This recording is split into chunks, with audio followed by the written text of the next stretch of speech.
Hello students, in this video we are going to find factorial using recursion। हमने पिछली video में देखा था recursion हमारे पास क्या होता है। अभी उसके कंटिन्यूएशन में ये वीडियो है। तो ये मैंने प्रोग्राम सी लैंग्वेज में लिखा है, बट हमें इस प्रोग्राम के थ्रू ये देखना है कि recursion कैसे काम करती है स्टैक में।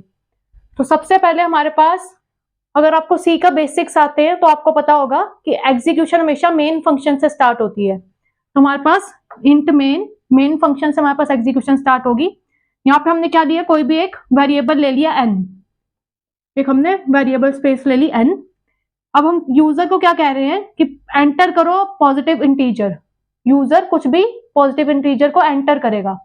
सपोज यूजर ने एंटर किया 4, यूजर ने n की जगह पे 4 एंटर कर दिया, तो ये हमारे पास स्क्रीन पे डिस्प्ले होती है प्रिंटफ वाली लाइन। और स्कैनफ क्या करता है, इनपुट लेता है यूजर से, मतलब हमें स्पेस दे देता है कि हाँ जी अब यहाँ पे इनपुट करो, वो हमारे पास स्कैनफ होता है। मैं होप कर रही हूँ कि आपको सी के बेसिक्स आते हैं, तो उसी हिसाब से फिर आपको ये वीडियो समझ आएगी। बट अगर आपको बेसिक्स नहीं भी आते तो आप वीडियो को आगे करके देख सकते हो, उसमें मैं पूरे रिकर्जन को एक्सप्लेन करूंगी। आप ये स्टेप्स को स्किप कर सकते हो अगर आपको सी बिल्कुल नहीं आती तो। हमने स्क्रीन पर डिस्प्ले करवाया कि एंटर अ पॉजिटिव इंटीजर, और स्कैनफ से हमने यूजर से इनपुट ले लिया।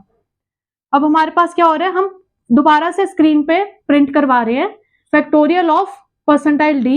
ये हमारे पास क्या है, फॉर्मेट स्पेसिफायर है। किसका फॉर्मेट स्पेसिफायर है, इंटीजर का। तो यहाँ पे हमारे पास क्या आएगा, n की वैल्यू आएगी, मतलब कि हमारे पास आउटपुट क्या आएगा, फैक्टोरियल ऑफ परसेंटाइल डी की जगह पे क्या आ जाएगी, n की वैल्यू। n यूजर ने क्या इनपुट किया, 4 की है, तो factorial of 4 is equal to, दोबारा परसेंटाइल डी है ना, इसकी जगह पे फैक्टोरियल n की वैल्यू आएगी। अब ये फैक्टोरियल n क्या है हमारे पास, ये एक फंक्शन है।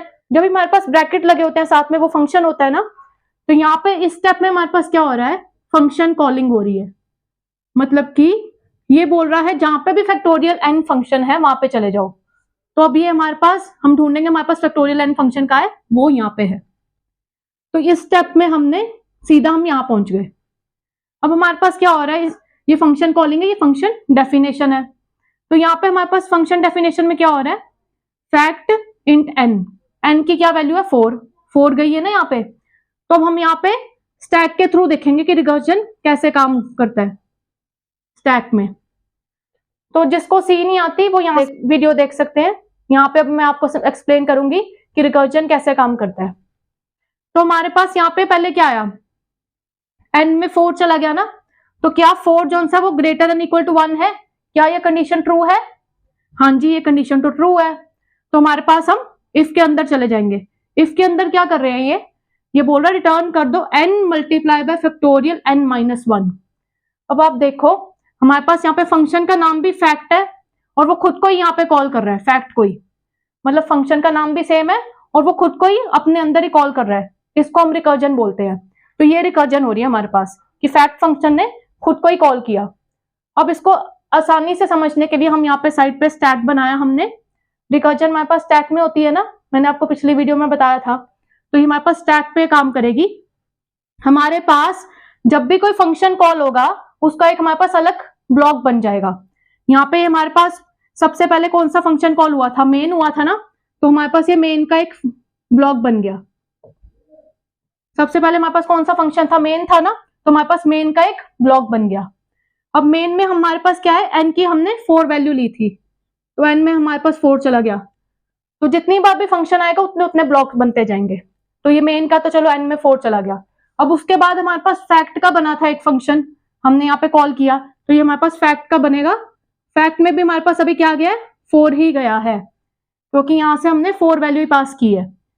अब उसके बाद ये फैक्ट के जब हम अंदर गए तो ये कंडीशन ट्रू हुई, 4 जो सा है वो 1 से ग्रेटर देन इक्वल टू है, तो इसलिए हम इसके अंदर गए। अब ये क्या बोल रहा है, रिटर्न कर रहा है n into fact n minus 1। इसने क्या रिटर्न किया, फैक्ट n माइनस 1, मतलब 4 माइनस 1 कितना हो गया, 3 हो गया ना।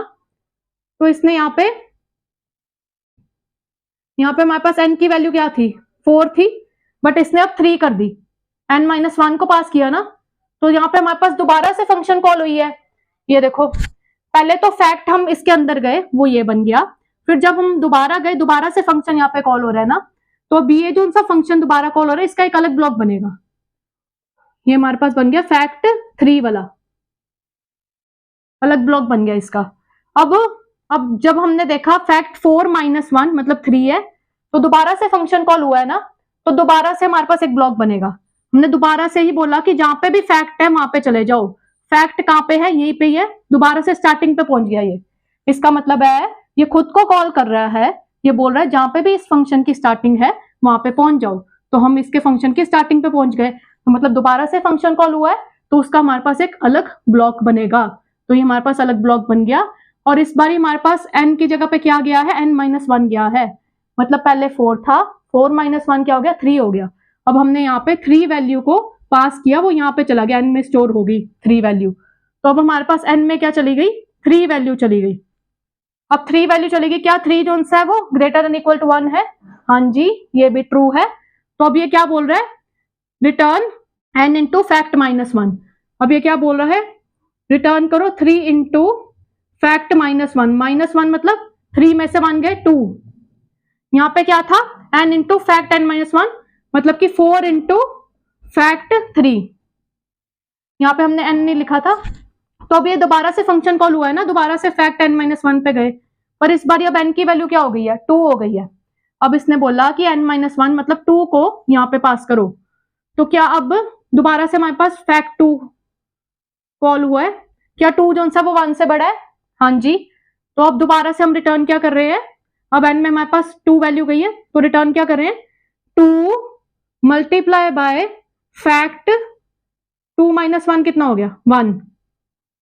अब यहाँ पे दोबारा से हमारे पास अब क्या कॉल हुआ है, फैक्ट 1 कॉल हुआ है ना। तो अब हम क्या करेंगे, फैक्ट 1। अब दोबारा से हम यहाँ पे पहुंच गए। अब क्या 1 ग्रेटर देन इक्वल टू 1 है, हाँ जी। ग्रेटर देन तो नहीं है पर इक्वल टू तो है ना, तो अभी भी ये कंडीशन ट्रू है। तो अब ये रिटर्न क्या कर रहा है, n में हमारे पास सबसे पहले क्या है, n में 1 है ना, तो रिटर्न क्या कर रहा है, 1 मल्टीप्लाई बाय फैक्ट 1 - 1 मतलब 0। अब हमारे पास क्या कॉल हो रहा है, फैक्ट 0। अब फैक्ट 0 का एक ब्लॉक बनेगा, फैक्ट 0। अब 0 में देखो, यहाँ पे n में हमारे पास अब 0 वैल्यू चली गई ना, तो क्या 0 ग्रेटर देन इक्वल टू 1 है, नहीं ये तो फॉल्स है। तो जब इफ कंडीशन फॉल्स होती है तब हम क्या करते हैं, एल्स में जाते हैं। तो उस केस में क्या हो रहा है, रिटर्न कर रहा है 1 को। यहाँ पे हमारे पास n में 0 वैल्यू है, तो इसलिए ये कंडीशन फॉल्स है। ये कंडीशन फॉल्स हुई इसलिए हम एल्स में चले गए। अब एल्स में वो क्या कर रहा है, रिटर्न कर रहा है 1 को। वो बोल रहा है 1 वैल्यू को रिटर्न कर दो, मतलब फैक्ट 0 की जगह पे 1 वैल्यू को रिटर्न कर दो। तो अब यहाँ पे क्या होगा, फैक्ट 0 की जगह पे 1 वैल्यू रिटर्न हुई है ना, तो 1 मल्टीप्लाई बाय 1, क्योंकि फैक्ट 0 की जगह पे हम 1 लिख सकते हैं, तो ये 1 हो गया। ये हमारे पास फैक्ट 1 की वैल्यू है ना, 1 मल्टीप्लाई बाय 1। अब ये हमारे पास फैक्ट 1 की वैल्यू आ गया। नेक्स्ट स्टेप में क्या है, 2 मल्टीप्लाई बाय फैक्ट 1 मतलब 2 इंटू 1 इंटू 1। हमारे पास रिकर्जन कैसे काम करती है, पहले हम सीधा सीधा ऊपर जाते ब्लॉक बनते रहते हैं। जब हमारे पास रिटर्न स्टेटमेंट आती है उसी टाइम पे हमारे पास बैक ट्रैकिंग होनी शुरू हो जाती है। हम ऐसे नीचे वाले स्टेप की तरह जाने लग जाते हैं। तो हमारे पास यहाँ पे रिटर्न हुआ ना, रिटर्न का मतलब हमें नीचे जाना शुरू कर देना है, बैक ट्रैकिंग शुरू कर देनी है।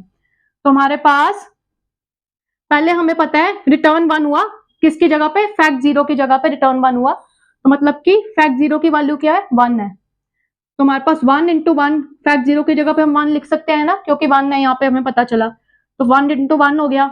अब हमारे पास फैक्ट 1 की वैल्यू है ना, ये पूरी, ये देखो ये ब्लॉक हमने बनाया हुआ फैक्ट 1 का, तो ये फैक्ट 1 की वैल्यू है। तो फैक्ट 1 की वैल्यू क्या हो गई, 1 इंटू 1 हो गई। तो नेक्स्ट स्टेप में हमारे पास क्या है, 2 इंटू फैक्ट 1। तो 2 इंटू फैक्ट 1 मतलब 2, उसकी जगह पे हमने फैक्ट 1 की वैल्यू ये पूरी डाल दी वापस। अब नेक्स्ट ब्लॉक हमारे पास क्या है, 3 इंटू फैक्ट 2। ये फैक्ट 2 की वैल्यू है ना पूरी, ये फैक्ट 2 की ये वैल्यू है पूरी, तो फैक्ट 2 चला जाएगा इसकी जगह पे, ये फैक्ट 2 है हमारे पास। अब नेक्स्ट क्या है हमारे पास, 4 इंटू फैक्ट 3। ये जो सी पूरी वैल्यू आई है किसकी आई है, फैक्ट 3 की आई है हमारे पास, तो ये पूरा फैक्ट 3 हो गया। अब लास्ट में हमारे पास क्या हो रहा है, मेन फंक्शन में जा रहे हैं। लास्ट में हम कहां पे रिटर्न हो रहे हैं, मेन फंक्शन में। मेन में मतलब यहाँ पे। अब हमारा आउटपुट कहाँ आएगा, यहाँ पे आएगा। तो जो भी ये हमारे पास कैलकुलेट करके आएगा, 4 इंटू 3 इंटू 2 इंटू 1 इंटू 1, तो ये हमारे पास क्या हो गया, 24 हो गया। तो हमारे पास यहाँ पे फैक्ट n की जगह पे 24 डिस्प्ले हो जाएगा। तो ये हमारे पास रिकर्जन ऐसे काम करती है। जैसे रिटर्न स्टेटमेंट आएगी बैक ट्रैकिंग शुरू हो जाएगी, हम ऐसे नीचे की स्टेप पे जाना शुरू हो जाएंगे और वो कैलकुलेट करना शुरू हो जाएंगे। फैक्ट 0 की हमारे पास वैल्यू 1 आई थी तो वो हमने वहां पे लिख दी। फिर ये पूरी फैक्ट 1 की वैल्यू है, क्योंकि ये फैक्ट 1 है ना, ये ब्लॉक किस चीज का है, फैक्ट 1 का है, तो ये पूरी फैक्ट 1 की वैल्यू है। तो नीचे हमने फैक्ट 1 की वैल्यू की जगह पे यही वैल्यू डाल दी। अब ये पूरी फैक्ट 2 की वैल्यू है, ये जो सी है, तो नीचे हमने फैक्ट 2 की जगह पे ये पूरी वैल्यू डाल दी। अब ये पूरी फैक्ट 3 की वैल्यू है, तो नीचे हमने फैक्ट 3 की जगह पे ये पूरी वैल्यू डाल दी। फिर हम मेन में रिटर्न हो गए और जो हमारा आउटपुट था वो आ गया। सो स्टूडेंट्स, अगर आपको इस वीडियो में कोई डाउट है आप नीचे कमेंट्स कर सकते हो और हम आने वाली वीडियो में एक और एग्जांपल देखेंगे रिकर्जन का। Thank you.